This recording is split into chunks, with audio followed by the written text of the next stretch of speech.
तो आज हम एक्सप्लेन करेंगे मूवी वियर्ड साइंस को, जो कि 1985 में रिलीज हुई थी। ये कहानी है दो लड़कों की जिन्हें स्कूल में कोई भी लड़की भाव नहीं देती थी। तो वो दोनों इस बात से तंग आकर अपनी विशेष को पूरा करने के लिए एक रोबोटिक वुमेन डॉल बनाते हैं, जो दिखने में काफी सुंदर थी। वो डॉल उन दोनों लड़कों की सभी फिजिकल नीड्स को पूरा करती है। तो आइए जानते हैं पूरी कहानी को, लेकिन उससे पहले आप सब लोग वीडियो को एक लाइक जरूर कर दें। कहानी शुरू होती है और हम देखते हैं हमारी मूवी के दो मेन कैरेक्टर्स गैरी और व्हाइट को। वो दोनों स्कूल की जिम्नाजियम क्लास के बाहर खड़े होकर जिम्नाजियम कर रही लड़कियों को देख रहे थे और साथ ही मन में ख्याल पका रहे थे कि काश वो उन लड़कियों के साथ मूवी देखने बाहर जा सकते हैं और साथ ही उन्हें किस भी कर पाते। वो दोनों उन लड़कियों को लेकर पूरी तरह से ख्यालों में डूबे हुए थे कि तभी उन दोनों के पीछे स्कूल के कुछ बदमाश सीनियर स्टूडेंट्स लैन और मैक्स आकर खड़े हो जाते हैं और व्हाइट और गैरी की सारी बातें भी सुन लेते हैं। तो वो दोनों व्हाइट और गैरी की शॉर्ट्स को नीचे उतार कर वहाँ से भाग जाते हैं। अब उन दोनों की वजह से उन लड़कियों के सामने व्हाइट और गैरी की काफी बेइज्जती हो जाती है। स्कूल के बाद गैरी व्हाइट के साथ उसके घर चला जाता है। व्हाइट के घर पर कोई नहीं था। गैरी के पूछने पर व्हाइट बताता है कि उसके पेरेंट्स उसकी बहन के बॉयफ्रेंड से मिलने शहर से बाहर गए हुए हैं, जिस वजह से गैरी को अब व्हाइट के साथ उसके घर पर ही रहना होगा। साथ ही व्हाइट ये भी बताता है कि यहाँ पर हमारे साथ मेरा बड़ा भाई चैट भी रहने वाला है। लेकिन गैरी को चैट बिल्कुल भी पसंद नहीं था, क्योंकि चैट एक सोल्जर स्कूल में स्टूडेंट रह चुका है। अब रात को व्हाइट टीवी पर एक साइंटिस्ट की मूवी देख रहा था, जिस मूवी में वो साइंटिस्ट एक मरे हुए आदमी को जिंदा कर देता है। ये देखकर गैरी व्हाइट से कहता है कि मुझे लगता है ये सब कुछ हमें भी एक बार ट्राई जरूर करना चाहिए, और व्हाइट तुम्हारे कंप्यूटर की मदद से हम दोनों खुद के लिए एक वुमेन बनाने की कोशिश तो कर ही सकते हैं।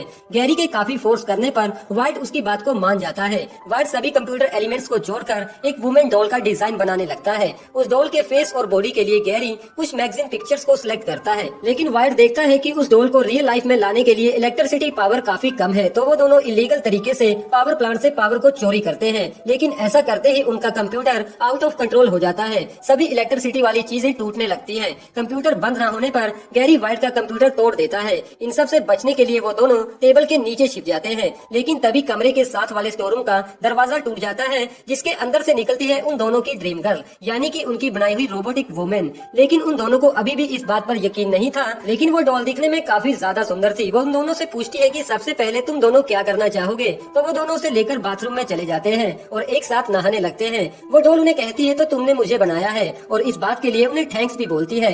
अब वो डॉल उन दोनों को अच्छे से तैयार होने के लिए बोलती है। व्हाइट गैरी से पूछता है कि हम दोनों उस डॉल के साथ क्या करने वाले हैं। तो गैरी कहता है कि ये तो अभी मुझे भी नहीं पता। वो डॉल अपनी पावर की मदद से उन दोनों के कपड़ों को चेंज कर देती है और साथ ही एक गाड़ी भी लेकर आती है। वो डॉल उन्हें बताती है कि हम लोग एक पार्टी में जा रहे हैं, लेकिन तुम लोगों ने अभी तक मुझे कोई नाम नहीं दिया। तो गैरी उसका नाम लीसा रख देता है। अब लीसा उन दोनों को लेकर एक अडल्ट बार में चली जाती है। गैरी कहता है कि हम इस अडल्ट बार में नहीं जा सकते क्योंकि हमारी एज काफी कम है, लेकिन लीसा उन दोनों की फेक ID कार्ड्स बना देती है और उन दोनों को वहाँ के लोगों के साथ एंजॉय करने को बोलती है।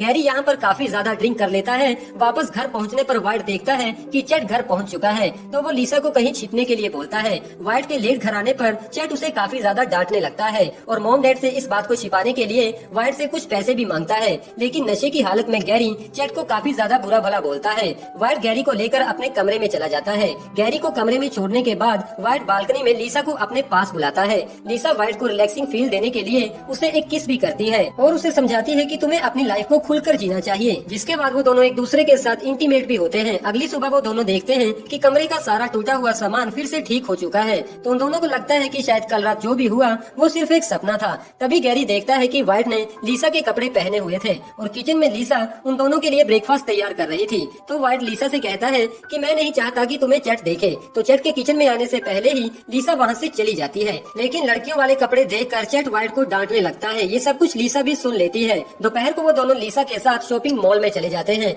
यहाँ पर मैक्स और लैन भी मौजूद थे और वो दोनों यहाँ पर भी व्हाइट और गैरी को तंग करने लगते हैं। लेकिन मैक्स और लैन की ये बात उनकी गर्लफ्रेंड्स डेब और हिली को बिल्कुल भी पसंद नहीं आती। तभी लैन और मैक्स की नजर लीसा पर पड़ती है। वो दोनों उसकी तरफ काफी ज्यादा अट्रैक्ट हो जाते हैं और उसका पीछा करते हुए मॉल के बाहर आ जाते हैं। वो लीसा से बात करने की कोशिश कर ही रहे थे, लेकिन तभी उन्हें पता चलता है कि लीसा यहाँ पर व्हाइट और गैरी के साथ आई है। ये देखकर उन दोनों को काफी ज्यादा जेलस फील होता है। वहाँ से जाते समय लीसा उन दोनों से कहती है कि आज व्हाइट के घर पर एक पार्टी है, तो तुम लोग वहाँ पर आ सकते हो। घर पहुँचने के बाद व्हाइट लीसा को समझाता है कि हम लोग मेरे घर पर पार्टी नहीं कर सकते, लेकिन लीसा कहती है कि अगर तुम स्कूल में फेमस होना चाहते हो तो तुम्हें इस पार्टी का हिस्सा बनना ही होगा। जिसके बाद लीसा गैरी को लेने उसके घर चली जाती है, लेकिन लीसा को देखकर गैरी के घर पर एक अलग ही सीन क्रिएट हो जाता है, क्योंकि गैरी के हिसाब से लीसा काफी मिच्योर थी। तो वो गैरी को पार्टी में जाने से मना कर देते हैं, लेकिन लीसा गैरी के पेरेंट्स को गन दिखाकर गैरी को अपने साथ लेकर चली जाती है। रास्ते में गैरी लीसा से कहता है कि पता नहीं घर वापस आने पर मेरा क्या होगा। तो लीसा कहती है तुम्हें टेंशन लेने की जरूरत नहीं है, मैं अपनी पावर की मदद से उन्हें सब कुछ बुला दूंगी। रात को वाइट और गैरी की पार्टी में इतने लोग आते हैं जितने उन्होंने कभी सोचा भी नहीं था, जिनमें लैन, मैक्स और उनकी गर्लफ्रेंड्स भी मौजूद थी। सभी लोग पार्टी को काफी एंजॉय कर रही थी। तो लीसा अब पार्टी में काफी फेमस होने लगी थी। वहीं दूसरी तरफ गैरी और वाइट बाथरूम में बैठे थे क्योंकि वाइट की हालत कुछ ठीक नहीं थी, लेकिन गैरी इस पार्टी को एंजॉय करना चाहता था। अब डेब और हिली बाथरूम में चली जाती है, जहाँ पर उनकी मुलाकात गैरी और वाइट से होती है। वो दोनों डेब और हिली को बताते हैं कि ये पार्टी हमारी है और साथ ही उन्हें इम्प्रेस करने की कोशिश भी करते हैं। उधर दूसरी तरफ लैन और मैक्स लीसा पर चांस मारने की कोशिश करते हैं, लेकिन लीसा उन्हें कहती है कि मैं सिर्फ गैरी और वाइट को बिलोंग करती हूँ, वो दोनों जैसा कहेंगे मैं वैसा ही करूंगी। अब वाइट और गैरी पार्टी में चले जाते हैं, लेकिन मैक्स और लैन अकेले में उनसे बात करना चाहते थे। वो वाइट और गैरी से कहते हैं कि हम लीसा के साथ कुछ टाइम बिताना चाहते हैं, जिसके बदले में तुम लोग डेब और हिली को हायर कर सकते हो। लेकिन गैरी कहता है कि हम लोग ऐसा नहीं कर सकते, मगर हम लोग तुम्हारे लिए एक नई लीसा बना सकते हैं। वो सभी लोग मिलकर फिर से एक वुमेन का डिजाइन तैयार करते हैं, जिसकी वजह से फिर से पूरे घर में खलबली मच जाती है। लेकिन इस बार उनका ये एक्सपेरिमेंट बुरी तरह से फेल हो जाता है और लड़की की जगह वाइट के कमरे में एक मिसाइल क्रिएट हो जाती है। तभी वाइट के घर पर उसके ग्रैंड पेरेंट्स आ जाते हैं और सभी लोगों को घर से बाहर निकालने लगते हैं। अब ये पार्टी पूरी तरह से खराब न हो तो लीसा वाइट के ग्रैंड पेरेंट्स को फ्रीज कर उन्हें एक अलमारी में बंद कर देती है। तभी पार्टी को खराब करने कुछ राइडर गैंगस्टर वहाँ पर आ जाते हैं। वाइट और गैरी उनसे डरकर एक कोने में छिप जाते हैं, लेकिन लीसा उन दोनों को समझाती है कि अगर तुम स्कूल में फेमस होना चाहते हो तो तुम्हें इन गैंगस्टर को यहाँ से भगाना होगा। वो दोनों गन पॉइंट पर उन गैंगस्टर को वहाँ से भगा देते हैं। अब रात को सभी लोग अपने अपने घर चले जाते हैं सिवाय डेब और हिली के, क्योंकि डेब वाइट के साथ और हिली गैरी के साथ प्यार करने लगी थी, जिसके बाद वो चारों एक दूसरे के साथ इंटीमेट होते हैं। अगले दिन चैट जैसे ही घर वापस आता है तो घर का ऐसा हाल देखकर वो गैरी और वाइट पर काफी ज्यादा गुस्सा होता है।